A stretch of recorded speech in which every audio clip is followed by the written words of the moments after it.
Assalamualaikum warahmatullahi wabarakatuh. Waalaikumsalam warahmatullahi. Kultum Ramadan hari Kamis tanggal 21 April 2022 segera dimulai. Marilah kita awali dengan membaca basmalah bersama-sama. Bismillahirrahmanirrahim.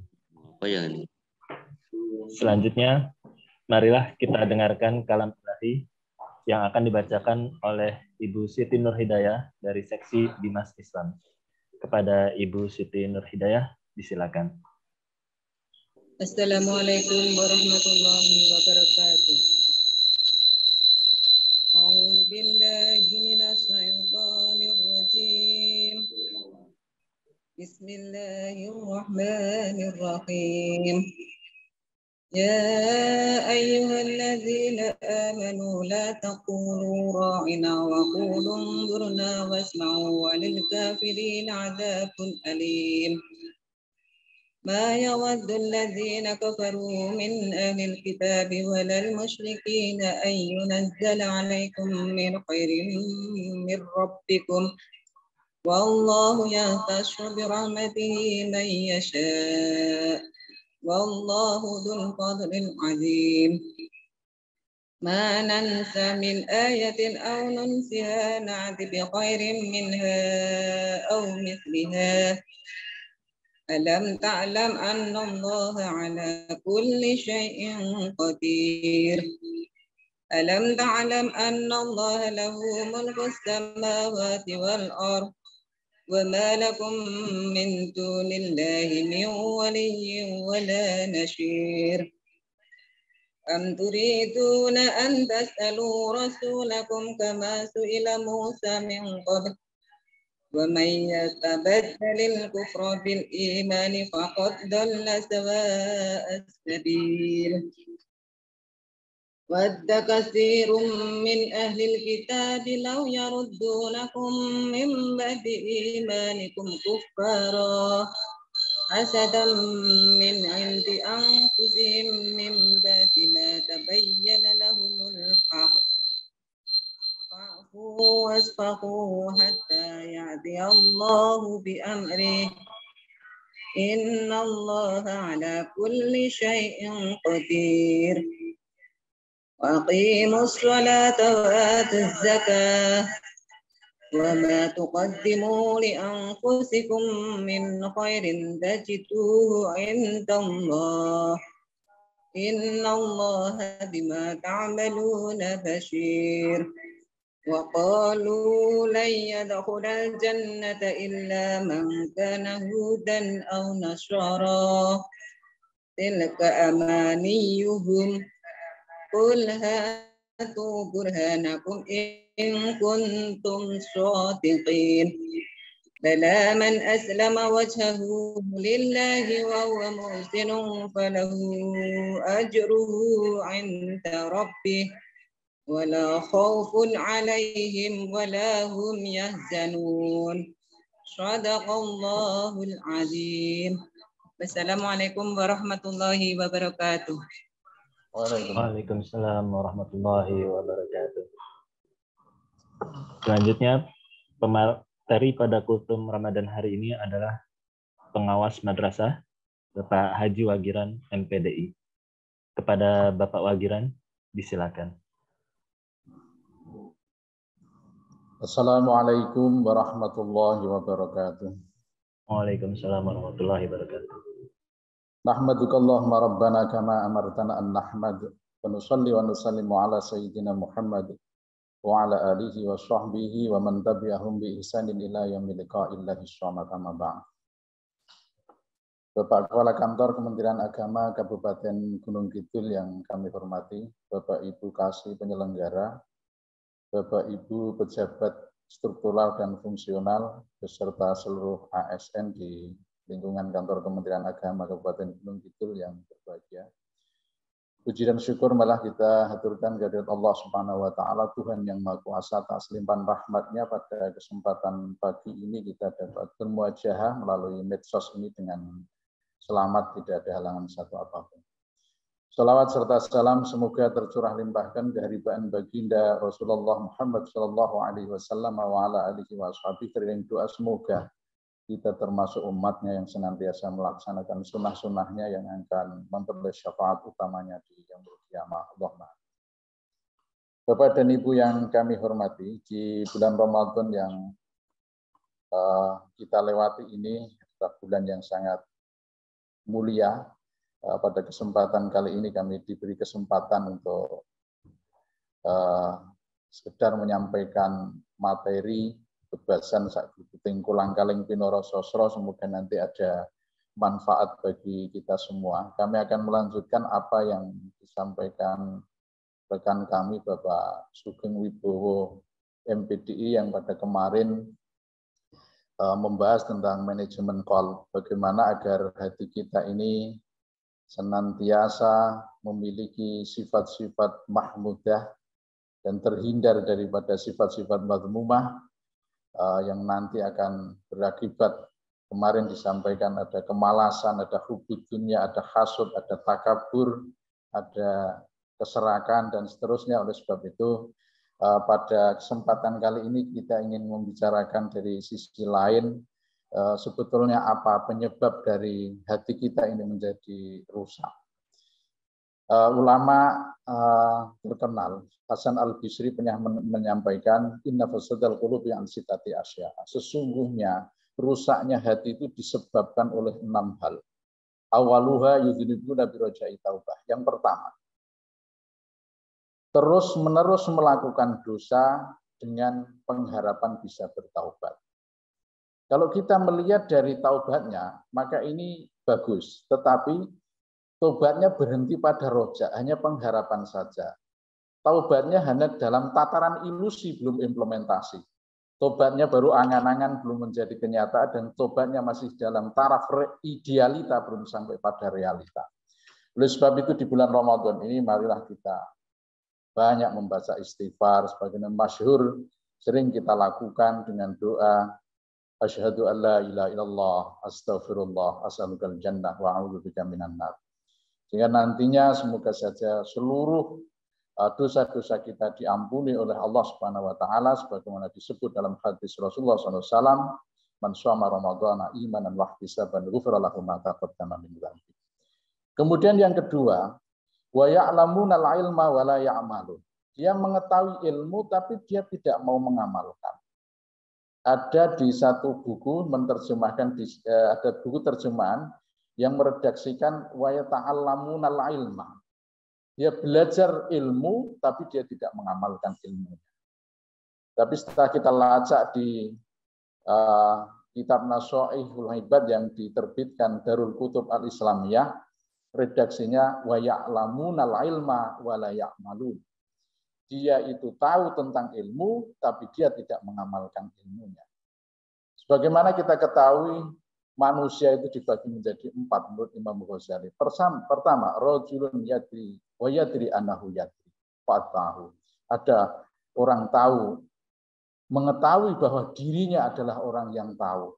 Dia mengamalkan ilmunya, dia mengajarkan kepada orang lain.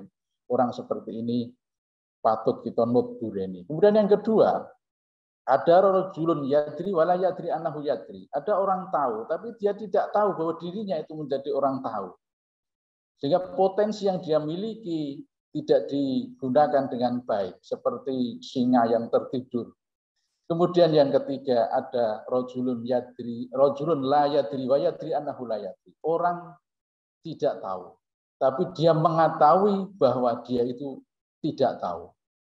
Ini bagus karena apa? Dengan kesadaran dirinya dia tidak tahu, dia mau belajar lagi untuk meningkatkan keilmuannya. Kemudian yang keempat, rajulun la yadri wa la yadri annahu la yadri. Orang yang tidak tahu, tidak mengetahui bahwa dirinya tidak tahu. Terkadang malah jadi orang kok tahu. Ini yang jadi problem. Untuk selanjutnya, yang ketiga, wa idza amilu la yukhlisun. Dan ketika dia beramal, dia tidak ikhlas.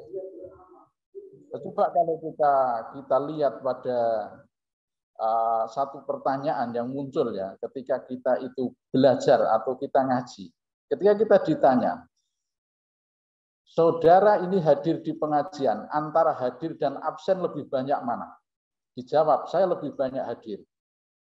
Pertanyaan kedua, ketika saudara sudah hadir, saudara itu memperhatikan kajian, banyak antara memperhatikan dan tidak memperhatikan. Dijawab, saya banyak memperhatikan. Saya cermati betul. Oke, pertanyaan ketiga.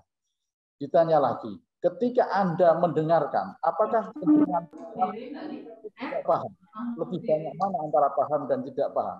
Dijawab, lebih banyak paham. Karena saya jalmo limpat seperapat tamat, penjelasan belum saya selesai, saya sudah paham semua. Oke. Kemudian pertanyaan yang keempat, ketika Anda sudah paham, cara yang Anda amalkan dan tidak Anda amalkan lebih banyak mana? Jawab, oke, saya lebih banyak.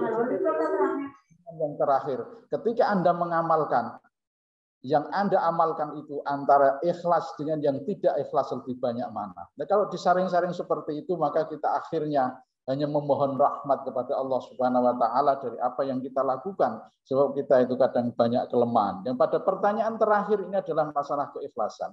Bagaimana kita beribadah itu lillahi taala. Wa ma umiru illa liya'budullaha mukhlishina lahuddin. Dalam ayat Al-Qur'an sudah kita pahami semua itu. Kemudian yang ketiga, yang keempat. Wa ya'kuluna rizqallahi wa la yashkurun. Memakan rizki Allah, tapi dia tidak mau bersyukur. Ini yang menjadikan hati menjadi rusak. Ada ayat menyatakan wa in ta'udu ni'matallahi la tuhsuha. Ketika kamu menghitung nikmat Allah, maka tidak akan mungkin kamu bisa menghitung. Tapi kita hanya mencoba saja supaya kita tahu bahwa sesungguhnya nikmat Allah itu sangat banyak, rizki Allah itu sangat banyak. Ketika seseorang itu sehari makan 1 kilo saja, maka dia setahun sudah makan 360 kilogram. 10 tahun sudah 3 ton lebih 6 kental. 20 tahun dia sudah makan 7 ton lebih 2 kental. Dan saya hitung yang sudah mendekati pensiun yang usianya 60 tahun, itu kira-kira 21 ton lebih 6 kental. Betapa banyak rizki Allah. Ini hanya dari faktor makanan saja, belum yang lain-lain. Oleh sebab itu maka ketika kita menghitung nikmat Allah, maka tidak akan mungkin kita bisa menghitung saking banyaknya nikmat yang kita terima. Dan ketika seseorang diberi kenikmatan, dia tidak mau bersyukur. Ketika dia diberi makan oleh Allah, dia tidak mau bersyukur. Maka inilah yang kadang menjadikan hati kita menjadi rusak. Oleh sebab itu, maka marilah kita banyak mensyukuri nikmat-nikmat Allah. Kalau di dalam surat Ibrahim ayat 7, disebutkan la in syakartum la azidannakum wa la in kafartum inna adzabi lasyadid. Ketika kita bersyukur, insya Allah justru kita memperoleh ziyadah nikmat dari Allah Subhanahu wa taala. Tetapi kalau kufur, siksa Allah itu sungguh amatlah berat. Kemudian yang kelima, wa may yardawna bi qismatillahi taala. Tidak mau rela dengan pembagian yang diberikan oleh Allah. Sepinten-pinten ngersulo, seberapapun kenikmatan yang diberikan, dia tidak mau menerima. Ada resep di sebuah hadis yang diriwayatkan oleh dari Abu Hurairah yang diriwayatkan oleh Imam Bukhari dan Imam Muslim. Idza nazara ahadukum ila man fudila alaihi fil mal wal khalq falyanzur ila man huwa asfala minhu. Kalau dari bahasa Jawa begini, idza nazara nalikan ningali sapa ahadukum sasijine kabeh ilaman maring wong fudila kang den unggulake ngalahi ing atase man fil mal ing dalem bondo wal khalq lan ing dalem tumitai falyanzur mongko becik ningalono sapa ahadukum ilaman maring wong huwa kang utahe man iku asfala luwih rendah min katimbang saking ahadukum.